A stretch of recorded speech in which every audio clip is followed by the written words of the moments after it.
के जो कसम खयो कुरान मजीद जो कसम पंहिंजे पदरे किताब जो कसम खयो कसम खणी अल्लाह जी ज़ाते बाबरकात इरशाद फरमायो असा इन कुरान करीम के बरकत वारी रात में नाज़िल कयो जो सुभान अल्लाह असा इन कुरान करीम के बरकत वारी रात में नाज़िल मुफस्सिर सगोरा फरमायूं था त इन रात के फजीलत ऐं बरकत इन करे नसीबा जो इन में कुरान करीम नाज़िल थियो ऐं ओहा रात रब फरमाए इन्ना कुन्ना मुंज़िरीन असाई खौफ ॾियारींदड़ असाई पंहिंजी ज़ात जो ॾिॾण वारा आहियूं ऐं अल्लाह जी ज़ाते बाबरकात ते फरमायो फीहा युफ़रक़ु कुल्लु अम्रिन हकीम जेकी बि असांजे तरफ़ां अमर आहिनि उहे हिकमत वारा अमर इन रात में तय थींदा आहिनि अल्लाह जी ज़ाते बाबरकात इन रात जा मुआमिलात ऐं जो कुछ इन में थी गुज़रंदो कुरान करीम जे इन आयत में तफसील सां बयान फरमायो मुफस्सिर सगुरन सुने हबीब सरवरे दो आलम सल्लल्लाहु तआला अलैहि वसल्लम का हदीसूं आने करे इन रात जे मुतअल्लिक़ तफसील सां बयान कयो पर खुदा जी ज़ाते बाबरकात जे इरशाद फरमायो असा इन रात में कुरान करीम के नाज़िल कयो इन हिकमत के मुफस्सिरन समझाईंदे समझायो त हुआ त कुरान करीम जंहिं महीने ऐं रात में नाज़िल थियो ओहो रमज़ानुल मुबारक जो महीनो ऐं शब क़द्र जी रात पर हीअ रात जंहिंखे खुदा लैलतुल मुबारका सॾियो इहा रात कहिड़ी मुफस्सिर सगोरा फरमाइनि था अल्लामा जलालुद्दीन सुयूती दुर्रुल मंसूर जे अंदर लिखियो त इहा रात 15 शअबानुल मुअज़्ज़म जी रात इन में कुरान करीम बि लथो पर उन जे नुज़ूल जो मामलो ऐं कैफियत जुदा है अल्लाह जी ज़ाते बाबरकात लोहे महफूज़ खां आसमानी दुनिया ते इन रात में सॼे सारे कुरान करीम के कलाम के आसमानी दुनिया ते नाज़िल फरमायो लोहे महफूज खां आसमानी दुनिया ते कुरान करीम सॼे मुकम्मिल सूरत में नाज़िल थियो ऐं रमज़ान मुबारक में शब क़द्र जी रात में आसमानी दुनिया खां सुने हबीब जे क़ल्बे अतहर ते क़ल्बे मुनव्वर ते नाज़िल फरमायो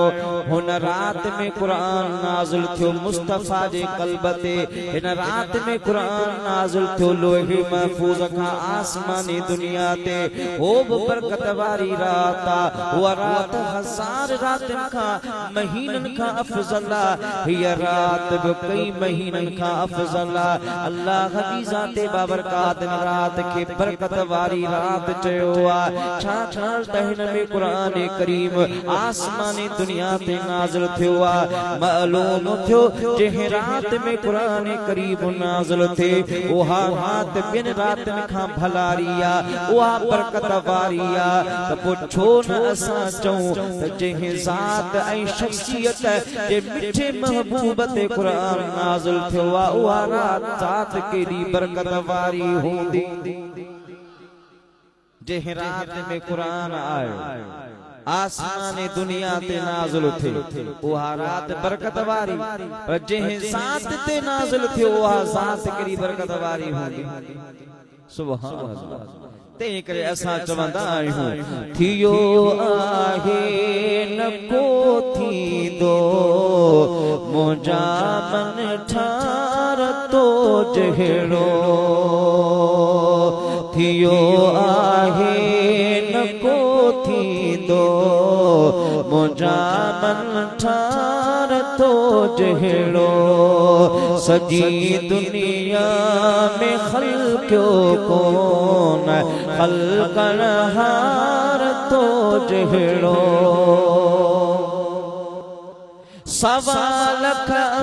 अंबियान में निराली ज़ात तुझी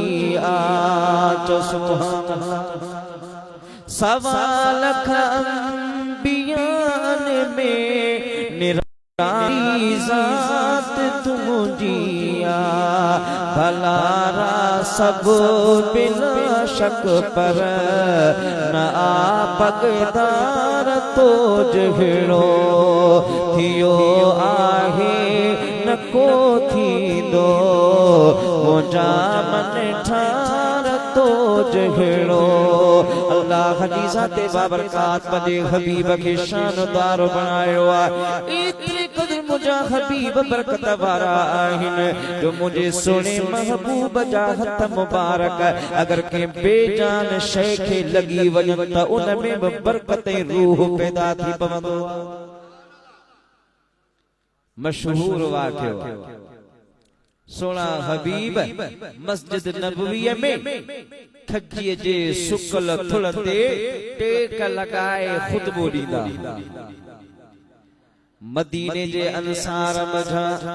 के सहाबियाणी औरत सबूरी मालदार हुई उन सोने हबीब जे बीहण खुतबे जे लाइ मिंबर ठारायो मिंबर ठाराए महबूबन जी खिदमत में पेश करे अर्ज़ कयो या रसूल अल्लाह अवा इन मिंबर ते तशरीफ फरमा थी खुतबो ॾींदा कयो असां खे खुशी थींदी महबूबन जी दिल रखण जे लाइ मिंबर ते तशरीफ फरमा थिया जुमे जो ॾिहाड़ो सहाबा जो मजमू लगो पियो सहाबी मुझे महबूब जे खिताब जे लाइ मुतवज्जा आहिनि हबीबन खुतबो ॾियण शुरू कयो ओचतो कंहिंजे रोअण जो आवाज़ आयो पर रोए ईअं पियो जेको ॿार माउ खां छिजी वञे रांभाड़ करे रोअंदो उनखे पंहिंजी मां जी ममता ऐं शफ़क़त यादि ईंदी ईअं रोअण जो आवाज़ पियो अचे मुंहिंजा सुहिणा हबीब पंहिंजे खुतबे खे महबूब करे बीही रहिया साहबा हेॾे होॾे निहारीनि पिया आवाज़ त रोअण जो पर के रोअण जो वारो नज़र कोन थो अचे सुहिणा हबीब मिंबर तां लथा ऐं उन थुड़ खजीअ जेके जंहिंसां टेक लॻाए बीही खुतबो ॾींदा हबीबन अची उनखे पंहिंजी बाहुनि में वरिती भाकुर पातो सुभान जने मोबन भाकुर पातो सहाबा जो तवज्जो ओलहा थियो उस्तनी हन्नान अज हिजरे रसूल नाल में ज़द हम जो अरबाबे उकूल मौलाए रूम रहमतुल्लाह अलैह पंहिंजी मसनवी शरीफ में फरमायो ओहो उस्तनी हन्नान जेको खजीअ जो सुकल थुड़ा चंदनी हनी मुस्तफा करीम जी सोहबत उनखे मिली हबीबन जे पुठीअ जे टेक जो असर उन जे मथां आहे त बेजान सुकल थुड़ पर खुदा जे हबीब जे जिस्म अतहर लॻण जे करे हुन में अकुल बि अची वियो ऐं हुन में जान ऐं रूह वारो मामलो बि अची वियो चओ सुभान वाक्य मुखे बयान कोनी करणो रुगो इशारो ॾींदो हला मौबन फरमाए छो रोई या रसूल अल्लाह अज अव्हां जी सोहबत अज अव्हां जी मैयत अव्हां जो कुर्ब मुखां खसजी वियो ओ मोर दिल रबा हबीब पो अव्हां जी जुदाई फिराक में कीअं न रोआ पाण फरमायो रो न कीअं घुर दे तोखे मिलंदो छा थो चई जेकॾहिं तूं चाहीं त तोखे दुनिया में लॻाए साओ करे छड़ियो तुझे फसल सां तुझे खजूरन सां दुनिया मज़ूज थींदी रहे लुत्फ अंदोज थींदी रहे या रसूल अल्लाह हे दुनिया की जिंदगी बेसबाती फानी जिंदगी हे कदी फानी थी विदुस अव्हां जी संगत ऐं मैयत अव्हां जो कुर्ब मिलियो फानी त थियणो आहे कोन ओ अहिड़ो कुर्बदारी वारो करम फरमायो जो हमेशा जी जिंदगी मिली वने मौला फरमायो साहबियो हिन खजी धरतीअ जे थुड़खे हिन मस्जिद जे छित मां ॿाहिरि कढो ऐं हिन खे कफन पाराए खॾो खणाए ये मय्यत दफन कबो आहे इन खे दफन कयो हिन खे दफन करणो कमु अव्हां जो आहे मां मोहम्मद जी दुआ सां जन्नत में साओ करणु रब जो कमु जन्नत में साओ रहंदो जन्नतन खे पंहिंजी खजूरनि सां लुत्फ़ अंदोज़ पियो कंदो इहो आहे मुंहिंजे सुहिणे हबीब जे जिस्म में अतहर लॻण जी बरकत जे रात में कुरान आयो हा रात बरकत वारी जंहिं ज़ात ते कुरान लथो हा ज़ात बरकत वारी वाह मुंहिंजा सुहिणा हबीब कीअं बरकत वारा 1400 सहाबा खां घणनि जो मजमू आहे घणा माण्हू मौजूद आहिनि हुदैबिया जो मक़ाम आहे सहाबा वटां पाणी खुटी वियो आहे हर पासे में को खूह बि न हो जो पाणी मिली सघे सहाबा महबूब जी बारगाह में या रसूल अल्लाह पानी खुटी वियो आहे जानवर प्यासा आहिनि काफ़िले में जेके मर्द औरतूं नंढा ॿार सभई प्यासा परेशान आहिनि पाणी जो एतिमाम न आहे महबूबा कुझु कयो पाणी अचणु खपे फरमायो कंहिं वटि पाणी जो प्यालो आहे पेश थियो महबूबन पंहिंजो हथ मुबारक उन पाणीअ जे प्याले में आंगुरियूं विधो तूं जे पाणीअ में हथ विझी त पाणी लुभजी पंहिंजो पुट बि न पे हे ओपर थी वई लुभे छॾी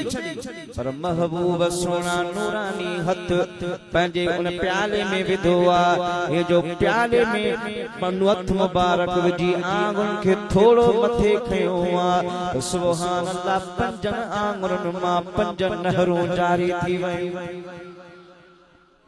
फरमाए पानी